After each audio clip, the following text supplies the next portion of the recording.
আসসালামু আলাইকুম। HTML basic কোর্সের আরো একটি পর্বে আপনাদের স্বাগতম। আজকে আমরা HTML এর ট্যাগ মূলত শেষ করে দিব। আ হয়তো ট্যাগ নিয়ে আর ভিডিও দেব না। আমরা তখন মনে করেন আরো নতুন কাজগুলা দেখব HTML এর। তো আজকে আমরা যেটা দেখব সেটা হচ্ছে যে ১ম এ আমরা যেটা দেখব সেটা হলো সিম্যান্টিক ট্যাগ অর্থাৎ SEO ফ্রেন্ডলি ট্যাগ। এই ট্যাগগুলো আরকি একটু বোঝার বিষয় আছে। এই ট্যাগগুলা আমরা এখন আপনাকে ডাইরেক্ট দেখাবো না। আমি আপনাকে জাস্ট একটু বলে নিই এগুলা সম্পর্কে বিস্তারিত। আমরা যখন একটা ফুল টেমপ্লেট বানাবো তখন এটা দেখাবো। এই যে মনে করেন হেডার এটা কি ওয়েব পেজের হেডার সেকশন বোঝায়। তারপরে হচ্ছে সেকশন, আর্টিকেলস, অ্যাসাইড, ফুটার এই জিনিসগুলা আসলে আমাদের দেখানোর জন্য প্রয়োজন একটা টেমপ্লেট। তো আমি আপনাদেরকে একটা আ লাইভ ডেমো পোর্টফোলিও সাইট আছে এখানে একটা। এইটা দিয়ে আপনাদেরকে আমি বোঝাই।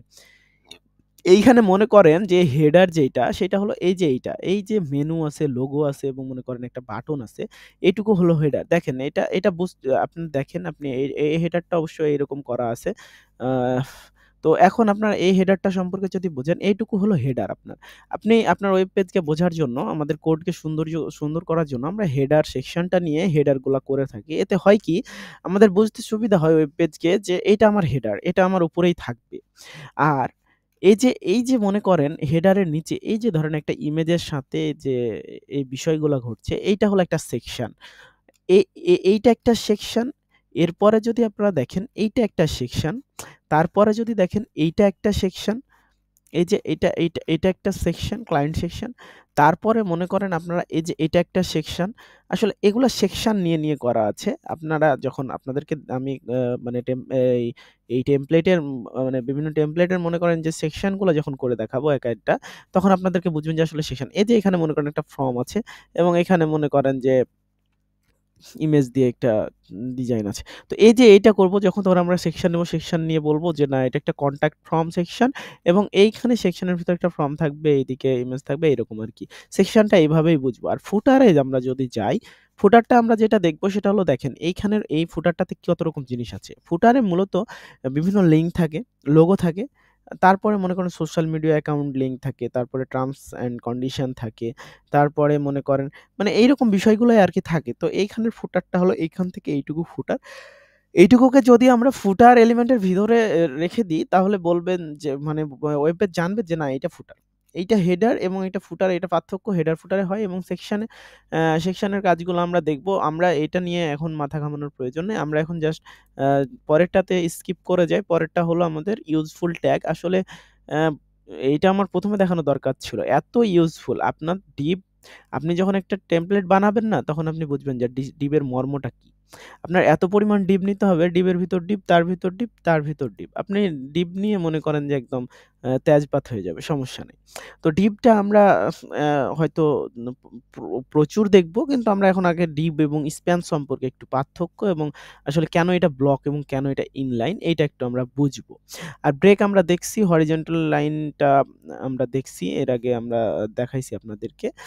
আর এই কমেন্ট কোডটা আমরা দেখাবো আজকে। তো আমরা আগে ডিপ আর স্প্যানের পার্থক্যটা বুঝি যে আসলে ব্লক আর ইনলাইন বলতে আমরা কি বুঝতে পারি।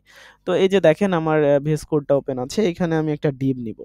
আপনাদেরকে বোঝাই ডিপেরও ওই যে এহ ওপেনিং ট্যাগ এবং ক্লোজিং ট্যাগ আছে। আমি ডিপ নিলাম এবং আমি এখানে একটু CSS ইউজ করব। আপনারা আসলে CSS টা এখন ইউজ করা ঠিক না। কিন্তু CSS ইউজ না করলে আপনারা বুঝতে পারবেন না যে আসলে ব্লক আর ইয়ার মধ্যে পার্থক্য ইনলাইনের মধ্যে। তো আমি ডিভের মধ্যে এবার স্প্যান নিচ্ছি। দেখেন, স্প্যান নিলাম। স্প্যানের আমি এখানে লিখলাম যে হ্যালো ওয়ার্ল্ড,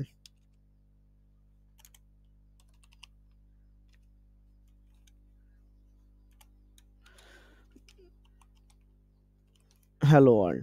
তো স্প্যানের আমরা একটা ব্যাকগ্রাউন্ড কালার দিই। তো এটার ব্যাকগ্রাউন্ড কালার হচ্ছে ইয়েলো দিলাম। ইয়েলো। এখন আমরা এটাকে ওপেন উইথ লাইভ সার্ভার করে দেখি আসলে এইটা কিরকম আসছে আরকি।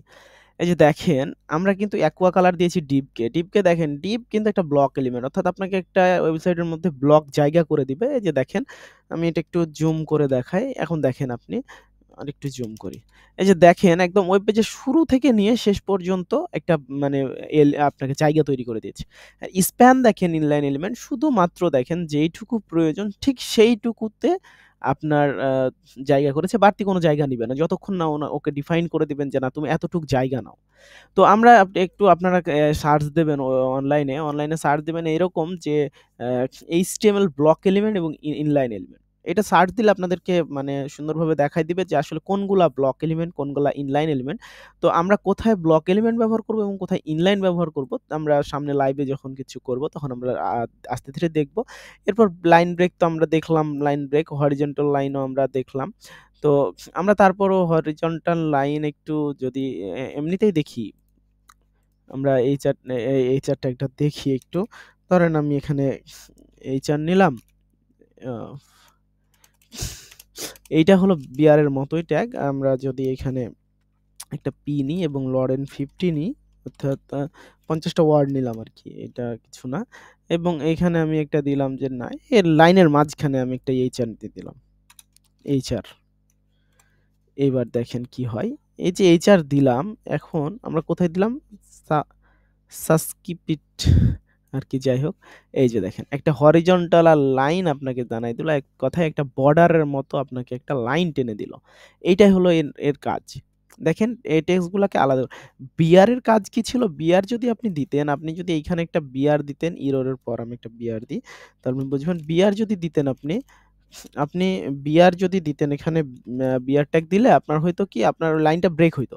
লাইনটা ব্রেক হয়ে আপনার এই যে দেখেন এররের পর একটা লাইন ব্রেক। এইরকম ব্রেক হইতো। কিন্তু যখন হরিজন্টাল লাইন, আপনাকে একটা হরিজন্টাল লাইন টেনে দিবে আর কথায় বর্ডারের মতো। তো এই হলো হরিজন্টাল এর কাজ, এটা হলো বিআর এর কাজ। আর কমেন্টটা আমি আপনাদেরকে একটু সিম্পলি দেখাই। আমি যদি এখন মনে করেন এই যে এইখানে আমি বলছি যে না, এই জায়গাটা হলো একটা কি ব্লক এলিমেন্ট আ জায়গা। তো আমরা এখানে আসলে কমেন্ট করাটা বুঝবো কিরকম, নোট করা। আমরা কোডের উপরে নোট করে বুঝাই দিব যে আসলে কিভাবে কোনটা কোন জায়গায় কি কাজ করতেছি এটা নিজের বোঝার জন্য ধরেন আসলে কমেন্টটা লিখতে হয় এইরকম আ আ লেস দ্যান ডাবল হাইফেন, আবার ডাবল হাইফেন গ্রেটার দ্যান, এরকমভাবে আরকি লিখতে হয়। সাথে একটা অবশ্য এক্সক্লেমেশন লাগে। আমরা দেখাই আরকি আপনাকে। ঠিক এইরকম হয়। লেস দ্যান, তারপরে একটা এক্সক্লেমেশন, তারপরে মনে করেন যে ডাবল হাইফেন, তারপরে ডাবল হাইফেন গ্রেটার দ্যান। তো এর ভিতর আপনি যদি লেখেন যে না, এইটা আমি বলছি যে this is a test comment. আচ্ছা। এখন আপনাকে যদি দেখি ওয়েব পেজটা লোড দেন, দেখেন আমাদের এখানে কিন্তু এটা আসে নাই। কিন্তু আমাদের এডিটরে কিন্তু এটা আছে। আপনি যদি ফের ওই ট্যাগের বাইরে যদি কিছু লেখেন, আপনি এই যে ধরেন একটা হিজিবিজি লিখলেন, দেখেন এখানে চলে আসছে। কিন্তু আপনার ওইটা আসবে না। আপনি ওই ট্যাগের ভিতর যত কিছু লিখতে পারেন। আপনি এখানে কি লিখবেন? আপনি এখানে লিখলেন যে this is hero area, this is header area, this is footer area, this is the section name. তারপরে কোথাও একটা কাজ করলেন, এখানে একটা কমেন্ট করে দিলেন, নোট করে দিলেন, বা আপনার ধরেন কোনো একটা কাজ পরবর্তীতে করতে হবে ওয়েবসাইটের, ওইটা আপনি এখানে লিখে দিলেন যে এইখানে এইটা করতে হবে। তাহলে কি হলো? আপনার পরবর্তীতে এই কোডটা দেখলে মনে পড়বে না এই জায়গায় এইটা আছে। তো আসলে কোডগুলোকে সুন্দর করে বোঝার জন্যই কমেন্টটা ব্যবহার করে। বিভিন্ন কারণে কমেন্ট ব্যবহার করে। অর্থাৎ হলো আপনার কোড এডিটরের মধ্যে একটা নোট। আপনি নোট করে দিলেন। তো যাই হোক, আমরা আজকে দেখলাম আসলে HTML এর যতগুলা ট্যাগ ছিল আজকে আমরা আজকের পর্বে এটা শেষ করলাম। তো পরবর্তী পর্বে আমরা আ আরো নতুন কিছু দেখব HTML সম্পর্কে। তো আজকের মতো এই পর্যন্তই। আল্লাহ হাফেজ।